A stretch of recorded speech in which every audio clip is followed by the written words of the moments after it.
And welcome back, everybody, to another episode of the always pressing PGA DFS podcast, previewing the 2024 Farmers Insurance Open. Get to all the fun stuff to get your DFS lineups ready there. But before we do so, you can find me on Twitter at BDentric, the podcast at Always Press DFS. My co-host is always on Twitter at DFS Golf Gods. Jesse, how we doing, my friend? I'm good. How are you? Doing well. Doing well. Another Monday, talking some golf, so works for me. I'm with you on that, man. It's a pretty good tournament this past weekend.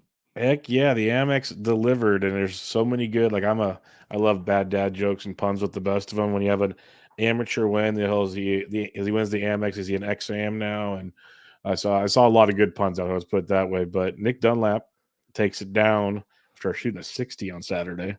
What were your thoughts on seeing the first amateur since Phil Mickelson? I know PGA Tour's Twitter handle won't say his name, but Phil Mickelson in 1991. Yeah, that's pretty amazing, to be honest with you. Yeah, he especially in like that type of, I guess, that tournament where you have to go shoot 29 under. I mean, you have to have a lot of skill. I mean, it's obviously an easy golf course, but to shoot 29 under over 4 days is pretty fucking amazing. Shoot 60 on Saturday, even more amazing. And doing it while playing with amateurs for the first 3 days, pretty cool. But yeah, I watched most of the round on Sunday, especially once I got word overnight that he was in the lead or whatever there. So I made a point to turn it on just to watch and see how he did. And I thought he handled himself very well. I thought after the water ball, did you watch much of it? I watched like his last 9 holes for sure. Yeah. Gotcha. He made double on, I think it was 7. Yeah, 7. He had set in the water on 7. Bounces right back with a birdie on the next hole. So that was pretty crazy. But he, in the grand scheme of things, Sam Burns gave it to him on 17 when he found the drink. Whew. And then again on 18. I mean, 17 didn't completely eliminate him, but 18 completely eliminated him. True. Yeah. So, yeah, that was rather odd, to be honest with you, to see him do that, which I know, 17 is not an easy hole, but, these guys are pros. Just hit the middle of the green, make your par, and then go to 18 and see what happens. But, so, yeah, I mean, I think more than anything, it was kind of handed to him a little bit, but he did have to make a hell of an up and down. Did you see the up and down on 18? Yeah, at first I'm like, you can see his drive kind of goes a little right. You're like, okay. Which that's where everybody's hitting that ball. You know what I mean? Everybody in their mom was. You got a 1-shot lead. He thought he had 2-shot lead.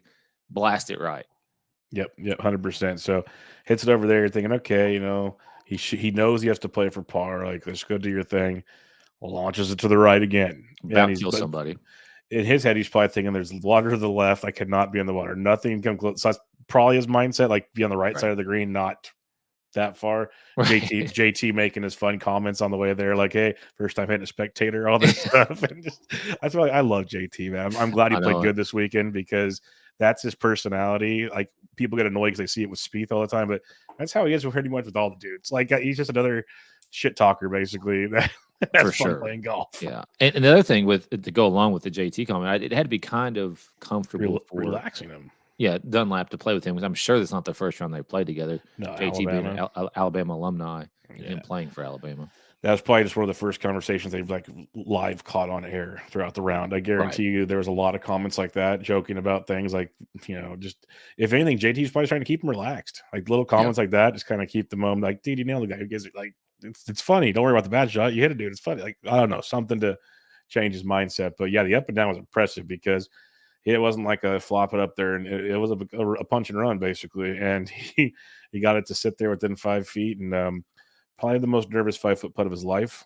Because on the chip, real quick, I don't know if you noticed or not, but it was like it didn't look it from the back shot, but after he hit it and it rolled down, that thing stuck on the side of the hill. So it's a downhill chip that he has to get in the air and then get to stop, obviously, with water on the other side. So, yeah, I thought he did pretty well. And then it was very impressive with, your butt clenched. It's not easy to do probably. Right. So, yeah, got the putt in. Like, I don't know about you, but I know I would have pulled that putt. I know, just for back, just everything going on. Yeah. It either would have been short. I would have pulled it like 6 inches to the right. I'm a lefty. Like, it would have just been so off. It would have just been so tilting because like my strength's putting, and I know you're a good putter too. Listening to Kevin talk about you, and I just know when. And I've won match plays against friends, but I know on a big stage like that, 20 years old, trying to win, oh, that thing would have been pulled hard to the right. Yep, not even in question. So I was nervous for him watching him Me make like, too. putt that because I'm like, God, he's gotten this far. Seabez is on deck. Seabez has played a lot more golf than him, obviously, and he came in finishing strong, birdied the last hole. Like he's playing good golf, ready to go back. And I'm like, this doesn't bode well for the youngster if he misses this. So, Right. Yeah. yeah. Seabass got first place money though. That was great because I already knew that was coming, and people were asking all over Twitter. I'm like, yeah, he got the 1.5 mil. He got all the FedEx points for first place, everything. Yeah. I'm surprised that messed up system. I don't know if you saw it or not, but Dunlap withdrew from the Farmers. Oh, I didn't see that. I know he was in it. He withdrew? Yeah, he was already in the tournament before he won this past tournament, but then he withdrew from the Farmers and said to go back home. Yeah, I did see a picture this morning of him and Nick Saban holding the trophy. That was a thing. Similar to how like JT held his PGA championship with Saban. Similar picture. Different trophy, obviously. But I just don't know how you don't turn pro. That's where I'm guessing that's why he withdrew and went back there. I think if he wasn't pro already, he had to play just to kind of get the reps in. I think he might have gone back there to get some things settled with maybe NIL money he already accepted in Alabama and whatnot. I don't know, just guessing. Because to turn pro, you're exempt till 2026. So he has to do that initially, but to be in all 7 of the whatever they call them now, special signature events, basically. Signature events. To get those auto cashes, auto FedExes, which almost puts you in the playoff already, it seems like, if you don't screw it up. Well, that's auto money too. I mean, that's and he won't be exempt in 2025 for that. That's only this year. So that's where it's like, dude, like I know you're a sophomore, you're loving life, Alabama, Roll Tide. Dude, no, I'm out there on the PGA Tour. I'll be in Pebble. I wouldn't be shocked if he's playing Pebble next week. Let's put it that way. Yeah, I wouldn't either. And then there's some kind of announcement maybe next week or something, but I would have already announced it like as soon as I made that last. I would have been. I'm a pro now. Yep. On that press conference, it would have been going down. 20 years old, and let's not be foolish. He's probably had a good time in Alabama. So, as a matter of fact, I like to retro my pro status back to Thursday morning. Exactly. That was the worst, and like that's why I tweeted about just to double check. Because I knew in the past they couldn't. I'm like, with NILs now, how's this work? Like they said, the PGA doesn't. PGA is like separate entity with amateur things, and I'm like, yeah, that's fair. That's fair. That's how they are always kind of not up with the times. Let's put it that way. But yeah, it makes sense. Could be like a college player going and playing an NFL game for a week and then coming back, and that really wouldn't work. So no, guess it makes sense. It just sucked because that's a rough one. But at least he gets all those exemptions and gets into those events. Like that's why you just got to go. You just got it. Like there's really, it's really tough to see how this doesn't pan out going forward. I mean, what else are you doing in college? He's already won the junior AM and just the US AM. So the only other guy to do that's Tiger Woods. And he's the first one since winning the AM, and then his first since Tiger Woods as well. So just a litany of things. I mean, go back and keep playing the South Florida Bulldog Open. I mean, there's got to be an announcement coming very soon. I'm guessing that's why he left to go get his affairs in order before he came back to Pebble. That's my guess. Otherwise, there is zero reason to pull out of the Farmers. I missed that too because I actually saw him in the field when I first looked. So that's interesting. But a couple other side notes. Berger made the cut, looked decent. Drafted a handful of PGA contests on Monday morning. Drafted Berger in almost all of them because he's still so far down the board. Just throwing that out there to people. Willie Z made the cut, which was interesting. It was good to see. We saw JT play really well. Obviously, he was in the final pairing. That was awesome. He pulled out of the Farmers. My theory with JT pulling out, because distance is his friend, iron play is his friend, but maybe just the way he was such a mental case last year. He's like, okay, I just played really, really well. Now it's a grinded out weekend. I think I'm gonna take a breather and keep my mojo. I don't know. I'm just spitballing here, but good. Yeah. I mean, obviously you don't have to have the points now from that in order to get into other events. I guess I don't know. Maybe that's what it is. It's just math, but. I thought he usually fits pretty well on a course like that. So curious to see why. Maybe there's more to it. We'll see. Maybe he's in Alabama getting Dunlap ready. They'll charter the jet together to Pebble next weekend. We'll see. But anything else on the Farmers for a tournament that we both don't like a lot? It at least had some fun in it in the end. I'll say that much. But trying to watch it the first 3 days was painful. Yeah, I didn't watch the first 3 days for that particular reason, but Sunday was a I only had it on in the background when I was doing podcasts, basically. Otherwise, it wasn't premium viewing in my house. All right, what will be premium viewing most likely will be the Farmers Insurance Open. We do have 2 courses, north and south, but the south will be on 3 days, so we at least have shot tracker and all that stuff for at least 3 days. There's a cut after 2 days. It's a full 156 golfer field. Cut after Friday's T65 and ties as usual, and 2 completely different courses in the grand scheme. I think we'll talk about that in a minute. But remember, it tees off on Wednesday morning. It's Wednesday through Saturday. Remember that. Wednesday morning lock. Jesse, what do you have from past event history? Yeah, last year, Max Homa was the winner, 13 under, 2 shots over Keegan. 2022 was Luke List, 15 under, and a playoff over Will Zalatoris. 2021 was Patrick Reed, 14 under, 5 shots over Finau, Hovland, Norlander, Palmer, and Xander. 2020 was Mark Leishman, didn't hit a fairway, still won, 15 under, 1 shot over John Rahm. 2019, Justin Rose, 21 under, 2 shots over Adam Scott.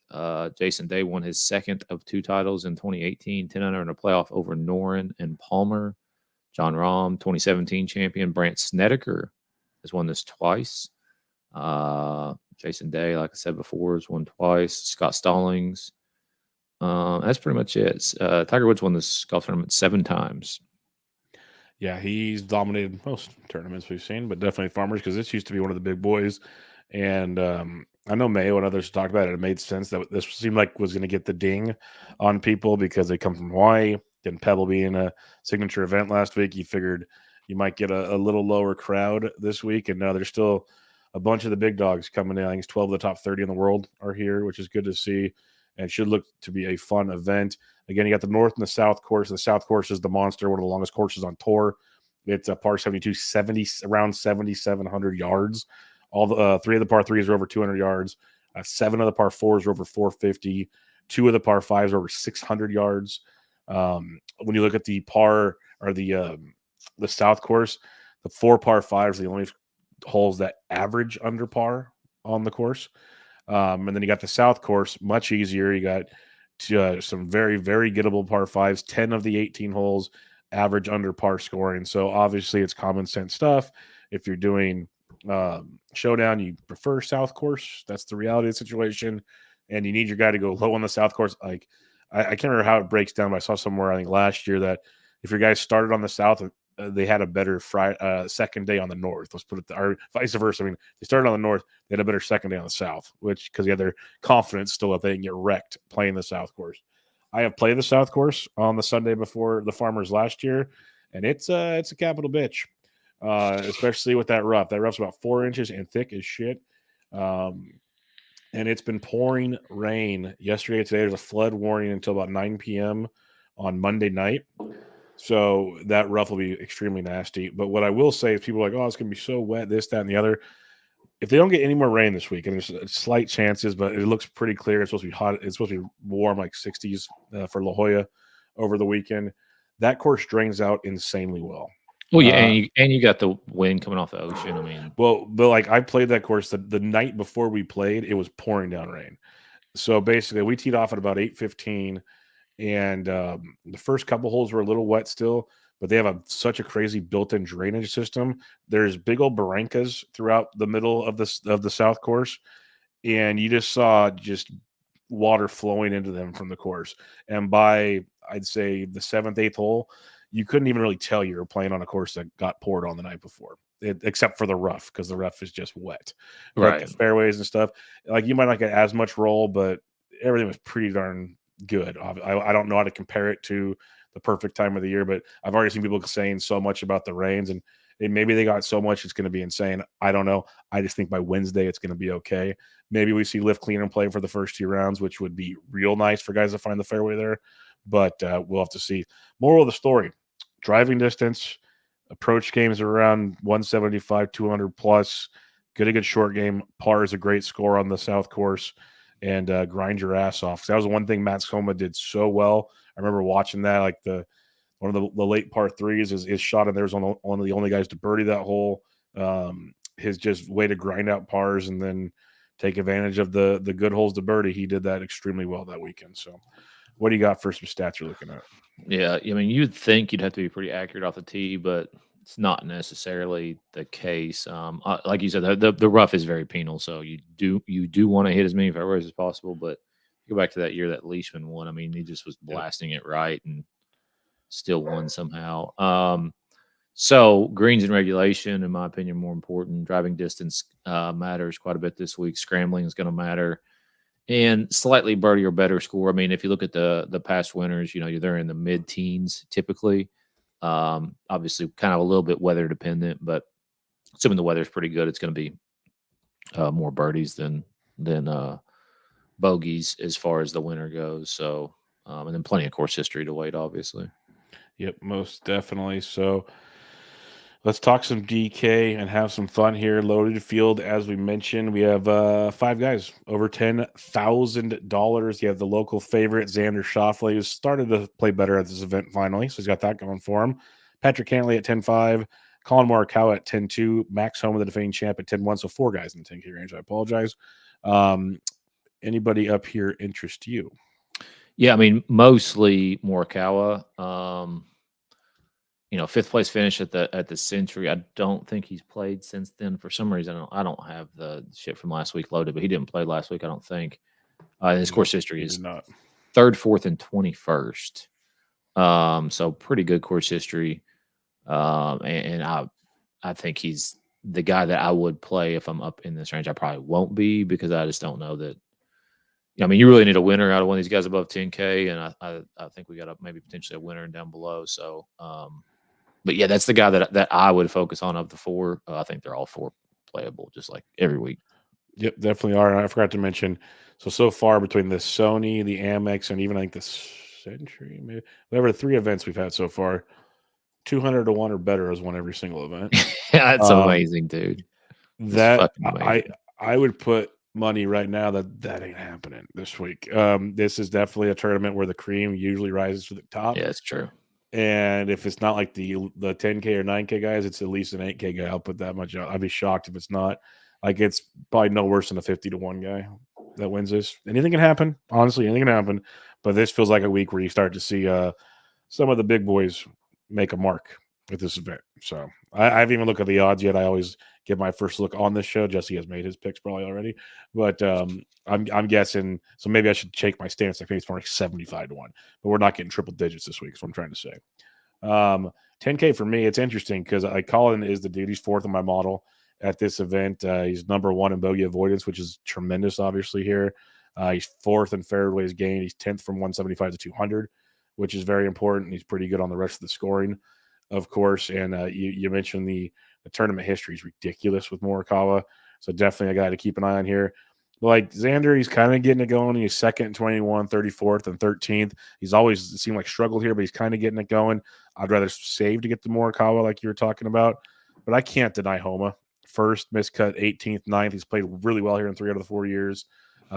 He's a guy that's coming in here with he only played the Century, finished 14th. I like Homa a lot. Obviously, there's going to be goods for all these guys, like you mentioned, but he's a 7th in bogey avoidance. He's 7th in the par 5s you're looking for here, and that's what he took advantage of when he won. So I don't mind Homa at all. Morikawa would be the dude for me, though, as well. 9K range, you got Sungjae at 99, Lucas Hebert at 97, J-Day at 95, Finau 93, Min Woo Lee at 91, and then Eric Cole, who still rates number 1 in my model at $9,000, as he continues to just print money. What's you said you have a winner in this area, so who do you like here? Sungjae. Yes, damn you. I took him on my one and done last week, so I can't even use him this week, but I was really happy when I saw 99 because I feel like people are going to be like, I can't pay that with these other guys around. I'm hoping in my brain that's what's happening. Yeah, I don't know. The course history is pretty good. 4th and 6th in his last 2 starts. Hasn't missed a cut here even when they played the U.S. Open at Torrey in 21 since 2019. Coming off a 5th place finish at the Century, and he was like kind of middle of the pack that made the cut last week. I think he was inside the top 20 like I said, that shit's not loaded for whatever reason. But Sung Jae is also, decently priced at 20-1 on DK Sportsbook. So, but Jason Day, have you noticed what Jason Day's wearing? The Maldon stuff, man. You got to get hip with the times. Come on. Yeah, I know. I'm with you. I could never wear that in my life. It's different. And it's whatever. That's fine if that's what you want to wear. But like, I guess, but it's like going back to the more baggy type of like early, like late 90s, early 2000s Tiger pants. It was odd to me because like everything these days is more form fitting and tighter. So it's just strange. What's funny is Willie Wilcox, he was wearing Maldon stuff there because he went and played the Pro-Am with the guy or something, or he knows the guy because he's down there in LA. So he was wearing stuff this weekend. And they're making a heavy push. I guess some PGA or LPGA golfer just signed with them as well. So they're pushing hard. Yes, yeah. I mean, it's not for me either. But Jason Day's course history, obviously, like I said in the opening, he's won here twice, 7th and 3rd in his last 2 starts here.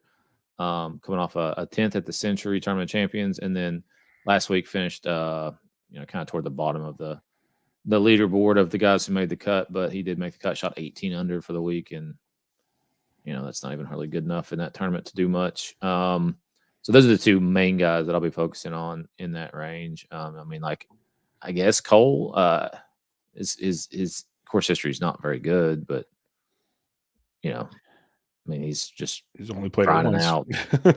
He's just cashing checks every week. So I mean, I guess you could go that route. He finished 21st last week. Yeah, I am with you 100% on Sung Jae. That course history is just ridiculous. And just the way he's playing in general, he's playing locked-in golf, birdie machine. I think I saw somewhere, I'm going to screw up the number, but something like in his first 100 holes, he's birdied 50-something of them, maybe close to 60 or some ridiculous number that came out. That way he's playing golf right now. So I'm locked in on Sung Jae as well. Jason Day, I had him down here too, and he rates out horrible. Like his past 24 rounds has not been the guy we saw early last year, but you mentioned that the course history is hard to ignore, and he's 10th of the Century was good to see as well. Tony Finau does interest me at $9,300, especially if we're talking course history guys. Finau 9th last year, miscut 2nd, 6th, 13th, so that's not too bad at $9,300. Kind of a slow start to the season for Finau. Did finish 25th at the Amex. I didn't even feel like he was even in the field. I never saw him anywhere, but at least he got some reps in there. You can play Cole. I don't mind it at all. The guy I'm really curious to see on ownership, because he might be popular, but if he's not, is Min-Woo Lee. We're talking about dudes that can bomb the golf ball, and that is Min-Woo. He's $9,100. Has never played here, at least in the last 5 or 6 years. Coming off a decent week recently, but Min-Woo Lee, when you look at last 24 rounds, 7th off the tee, he's 3rd in driving distance, 4th in bogey avoidance. His proximity game's not ideal, but again, I don't think he needs it as often the way he drives the golf ball, so that helps a lot. So I think Min-Woo Lee at 91 is a guy that let him cook and see how it goes. 8K range: Keegan Bradley at 89, English at 88, Sahith at 87, Sepp at 86, Hideki at 85, Hogard Nikolai at 84, Jay Rose at 83, Maronk at 82, Daniel Berger, $8,100, Seabez 8K, and Willie Z at 8K. Who you like it in this range? Yeah, start with Keegan, obviously at 8,900. Really good course history. 2nd, 65th, 16th, 35th, 5th, and 4th since 2017. So that's pretty solid course history there, and he's been playing well, coming off a 2nd place finish at the Sony Open a couple weeks back in Hawaii. And then Thigala at 87, 4th and 25th. He's a California dude, played at Pepperdine, which I think is in Southern, isn't it? Isn't that Southern California? Yes. Yeah, San Diego area. And coming off a miscut to Sony Open, whatever. Sahith is very playable. Højgaard, if you want a dude who can absolutely hit the ball, he would be the guy. He's been playing a lot of European Tour golf. Played the Dubai Invitational this past week and finished 25th and had a win at the DP Tour World Tour Championship back in November, and before that was 2nd. So 2nd and 1st, 25th in his last 3 starts on the DP World Tour. And Maronk miscut here in 2021, but the model likes him. He's been playing TP World Tour Golf, hasn't missed a cut since the Scottish Open in July. And then Berger, at 8,100. It's we probably won't get very many weeks with him down here at this price. Made the cut last week, which I think is incredible. I was trying to find his last start since obviously this past week, and he hadn't played. I can't believe he hadn't played golf since 2022. Yeah, it's been he a just missed all of long last time. year, Yep. half of 22. It was June of 22 was his last start, so he missed a year and a half. Came back and made the cut. It's pretty insane. So $8,100 for Berger. Yeah, eventually he's going to be up in the 9,000 range probably before the season's over with. Yep. Yeah, I want to click on Berger. I need to back-to-back weeks and go into a tough-ass golf course. I'm just waiting. Like, if it was another easy track, I'd be way more inclined. I hope he does well. I'm with you. I think this could be a nice coming back party for Berger. But if he plays, he won't even be in next week's deal. So if he plays pretty well this week, I'll be excited for Phoenix. Let's put it that way. One more, Seabez, 8,000. Oh, sorry. Second place finish last week. Lamb. Go ahead. Yeah, I'm always fine with Seabez if you're feeling like it. But for me, I'll go backwards. Jay Rose at $8,300. If we're talking tournament history, he's got it littered in here. 18th, 6th in his last 2 years. Didn't play in 21, missed cut in 20, won the thing in 2019. So 3 of the last 4 years he's played pretty dang good. Hideki's a tricky one for me because we're trying to figure out when he will be Hideki again, but he's made at least 5 straight cuts here since as far back as my stuff goes, including 9th place last year. That's not too shabby. Except Straka at $8,600. He's a phenomenal iron player and he loves more of a grinded out tournament, it feels like. So Sepp didn't play here last year, but 16th, 32nd, miscut 13th. Pretty good finishes in that regard. 100% on board with Sahith. I like that quite a bit. Then I'll throw Keegan into the mix. He's the one that had a big Sunday last year, got into 2nd place. He's made at least 4 straight cuts here, 2nd, 65th, 16th, and 35th. So I got no problem with Keegs. Again, if it's like those grinded out golf courses that par's a good score, Keegan plays pretty darn well at those. So I like me some Keegan in this range as well to kind of hopefully get overlooked. We'll see. Like Keegan and Sepp might be kind of your fun ones there. Hideki, he's got that course history. I know it's been a rough go for Matsuyama, but didn't play last week, 30th at the Sony, 58th at the Century. Maybe he needs a not at a birdie fest to have a little more success. We'll see. This will be a fun test to see where Hideki's game's at. 75 to 79, you got Mitchell, Lowry, List, Jagerbombs, Rogers, Ben Griffin, your boy Nick Dunlap, who you said withdrew, Hostler, Svensson, Ryu had another nice week. His price tag keeps coming up. Fox, Griot, and Batia. So who do you like here? Yeah, Jaeger, 7,800. The course history is not great. It's 53rd miscut, 66 miscut. So that's not really ideal, but has been playing very solid golf and just continues to cash checks as well.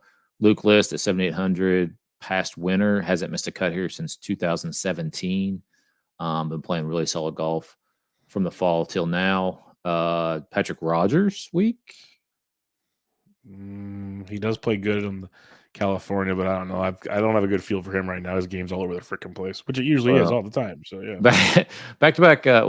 The 14th place at the Century obviously was a made cut because there was no cut, but the Sony Open finished 24th. My model just likes him from the perspective of his stats over those couple rounds. And then Ben Griffin, 7,700, 31st here last year, had a really good finish or a really good tournament last week. Mm-hmm. Also played the Sony Open, 8th at the RSM earlier this year or last year. And then Akshay, 7,500. 57th here in his only start in 2021, and another guy just continues to cash checks, so I think he's totally fine. Yeah, missed the cut last week, which is shocking. So this will be a perfect time for him to come back and crush some souls, which he could definitely do. For me in this range, give me some Luke List at $7,800. He has won here before, of course, 2 years ago. He had 25th last year, a victory, a 10th, a 36th, a 40th. That's a dude that likes this course and actually playing decent golf, at least 4 straight made cuts. 56th the Sony's, 22nd the Century to start this year at least.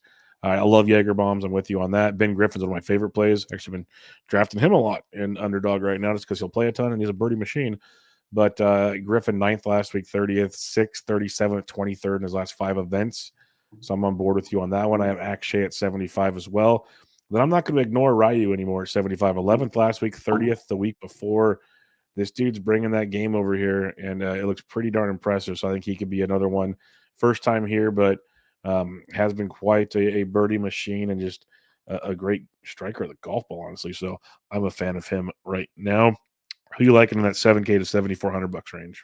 Yeah, Horschel, 7,400. Played here plenty of times. 11th place. His last start in 2022, coming off an 18th place finish at the Sony Open. Where did he make the cut last week? Did he play last week? He did play last week. Let me check for you. Yeah, he missed the cut on the number. Well, one shot back. I can't believe that cut was 12 under. But I think Horschel's fine. Pendrith, 7,400. 2 straight made cuts at this course.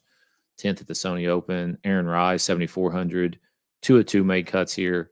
And has just been playing, definitely well enough at $7,400. And then I got one more at 7,000. Sam Stevens. It's time to start going back.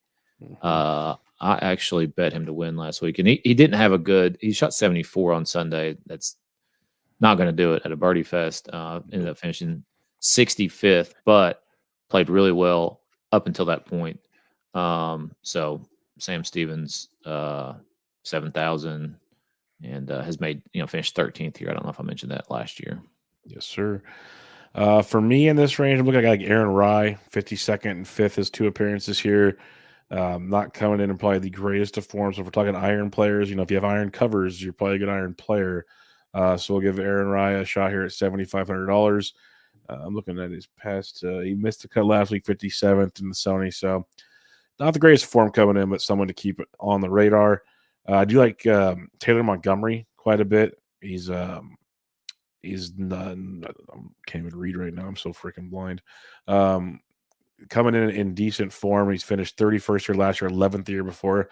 And then he finished 13th at the Sony. I like that one quite a bit. So Taylor's the guy that came in spurts last year. I think we want to ride that train right now. Taylor Moore, they're right next to each other, is another guy to keep an eye on. Taylor Moore last year finished 11th, missed the cut the previous season. So Montgomery and Moore, I prefer Montgomery over Moore, but both are in play. Adam Schenk at $7,300. He shouldn't be down here, I don't think. Well, he should be, but not compared to some of these guys. And when you look at past history here, Mr. Schenk, 20th to 56th the last 2 years. So you can go back to Schenk. I really like Michael Kim, honestly. He went to Torrey Pines High School. He's 44th and 53rd his last 2 years here.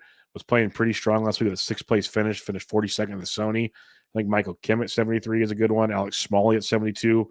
Also coming in great form with some decent course history. Sam Ryder could be very popular after last year's finish before his mother got on the microphone. But he's coming in after a few straight made cuts.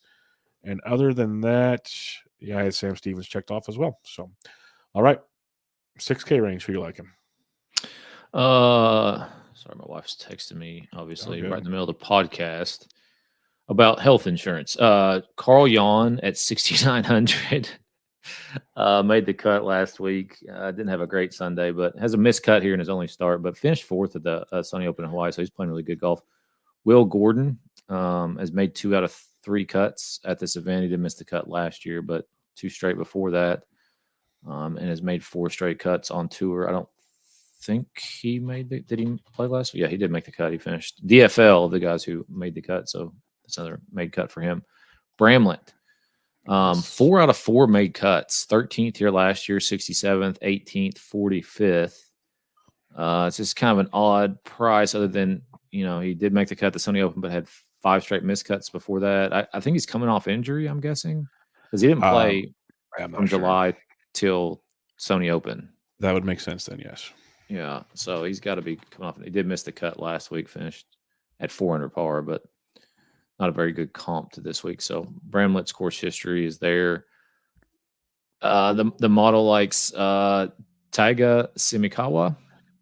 I don't know why, but if you want a guy there at 6,800, that would be one. And then Ben Silverman, 2 out of 2 made cuts at this event. This 2019, 2018, 62nd, 67th. So not like we're talking about high made cuts here, but I mean, we're talking about a guy who is $6,400, so can't really be asking for a lot. Another guy down here, maybe Callum Tarrant. I'm kind of surprised by this price. Yeah, I was looking at him earlier. His course history is great. He hasn't made a cut to save his life in a while. Yeah, that's probably why. I guess his price is down here. He missed the cut last week. He did shoot 9 under over the 3 days, but yeah, that's where I'm at in the 6K range. Matt McNeely, I'm still waiting for him to figure it out, and this could be a place to kind of maybe get things going. He's $6,900. Recent history here: made 3 of 4 cuts, 31st, 30th, missed cut 5th, so nothing worse than a 31st, which is not bad at $6,900. Missed cut at the Amex, 57th at Sony, 58th at the RSM, so still trying to grind his way back, but he's a little interesting at 69. Grayson Sigg at $6,900 is another guy. Didn't play here in 23, finished 34th in 2022. And recent form for Sig, 17th last week, 50 or 66 at the Sony and 8th at the RSM. So Sig would be someone as well. Lonto Griffin, man, where have you been? $6,800 for talking driving distance. He's a dude that we could have some fun with. And you look at past history here at $6,800 for Griffin. He's made 3 straight cuts, 37th, 30th, and 7th. Again, I'll take any of those at that price point. And he had a 39th at the Amex and a 72nd at the Sony. Back-to-back made cuts. We'll see how that goes. 100% on the Bram wagon with you, as they say over on the PME show. So Bramlett's very strong. Matthew Neesmith, 56th at the Amex, 60th at the Sony, 28th at the RSM.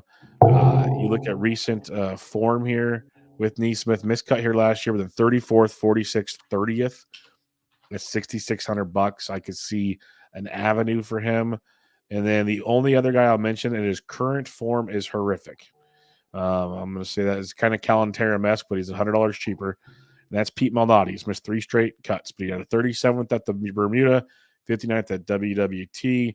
But you look at past event history at this price point, 20th, 25th, and 10th the last 3 years for Pete Malnati. Now, do I expect it to happen again? Probably not. But he's $6,300. If you want a YOLO play, I think Malnati's a dude you can run with on this one. All right, let's recap things, Jesse, in this fun field event. Very top-heavy event, as you'd expect. 10K and above, who you got? Morikawa. I'll take Homa, just to be different. 9K. Sung Jae. I'll go Min Woo Lee. 8K range. Say Thigala. Yeah, it's good. I will go with Keegan. 75 to 79. Ben Griffin. That's probably the pick to make here. I'll go Luke List. 7K to 74. Pendrith. I will go with, I think I'm going to pick Taylor Montgomery. Yeah, Taylor Montgomery. 6K range if you got to. Carl Yon. That's good. I'll go the Bram wagon, Joseph Bramlett at 6,800. All right, if you're building a cash lineup this week, where are you starting? Probably like Keegan, Yeager, and Griffin. Yeah, I would definitely. I'm looking at like a Keegan. I want to say Justin Rose because he's a dude that can definitely see that. Yeah, at least make pars. And I'll go with Yeager as well. All right, the fun part now, building GPP lineups. Where are you starting?